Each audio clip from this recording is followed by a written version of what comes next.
I mean, Dan Campbell and Jared Goff the entire summer had to hear how they were going to be devastated by the loss of Johnson and how listen, Johnson was the most sought after offensive coordinator probably ever in the offseason.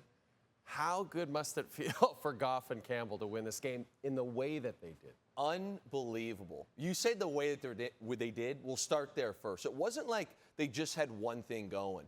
They threw for 334, ran for 177. Yeah. How do you want to get beat here, Ben Johnson? We'll do whatever you want. You hang 51 on these guys, 511 yards of offense, and it just looked silky smooth all day. And you said it, whether it's him or not, I don't know the man, but there's a little bit of a narrative that Ben Johnson had some hubris about him. I should be getting this much money. I should be doing this. I'm the man. And these guys in Detroit, especially after last week, which didn't help Ben's narrative, it was all like, oh, Ben Johnson's gone, look at the offense. When you should have given credit to Green Bay last week, and we talked about on this desk, this offense is elite. Yeah. Elite. And you saw that today, and Ben Johnson is probably sitting there right now. It's not as easy, Ben, when you don't have a great offensive line, when you don't have Jahmyr Gibbs and David Montgomery, when you don't have a quarterback that is as accurate as Jared Goff, or as much of a leader as Jared Goff, or as much as a playmaker as far as his progression and mentals goes as Jared Goff, or you don't have the tight end like Sammy Laporta. Now they do have a young guy that's coming up in Chicago.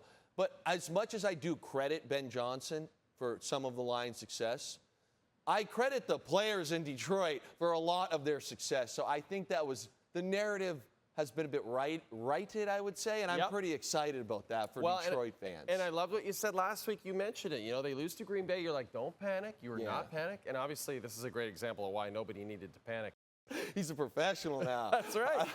Everything's very focused now. He's a different guy. Yeah. He did look great in week one. Yes. No question about it. And he said it. You got to ride the highs and lows. But was this a great Seattle defensive effort, in your opinion, Luke? Or are there actual issues with this Steelers offense? I think it's a bit of both. You do got to tip your cap. Seattle's defense, they got a defensive head coach, and they were very good. They were very good last week as well. They got some good players over there. So give Seattle some flowers. But this offense was not great today.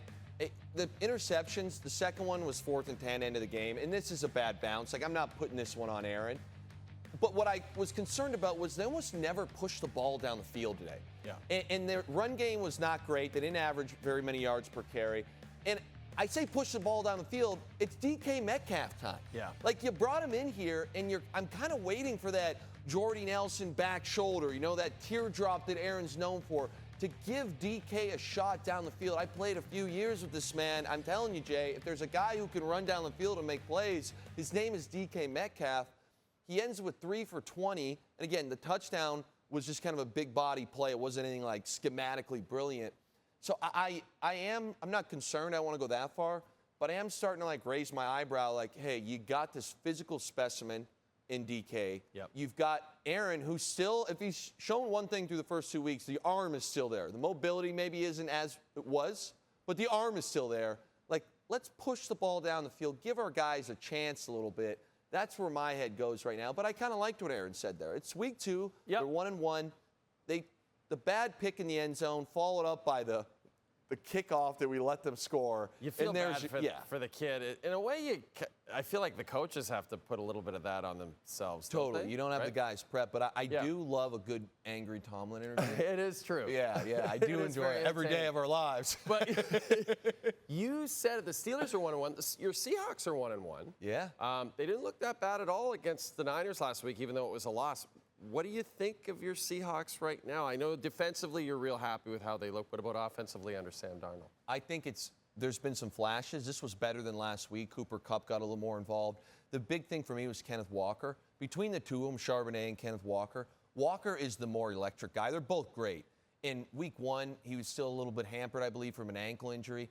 If you get Walker going in a Kubiak-led offense, okay, he comes from the Shanahan tree. He comes from his dad, Gary Kubiak's tree. It's get the run established, and everything plays off that. So I think if they can continue to run the ball, this offense will be much better than they were week 1, and you saw that today. Man, that division is so intriguing. By the way, we have a real treat for the viewers on Monday night, Luke. We have a true doubleheader, true Monday Night Football double header. How you feel about this one? First of all, Tampa Texans. Tampa Texans, I'm excited for. Baker Mayfield's always exciting to watch. fun.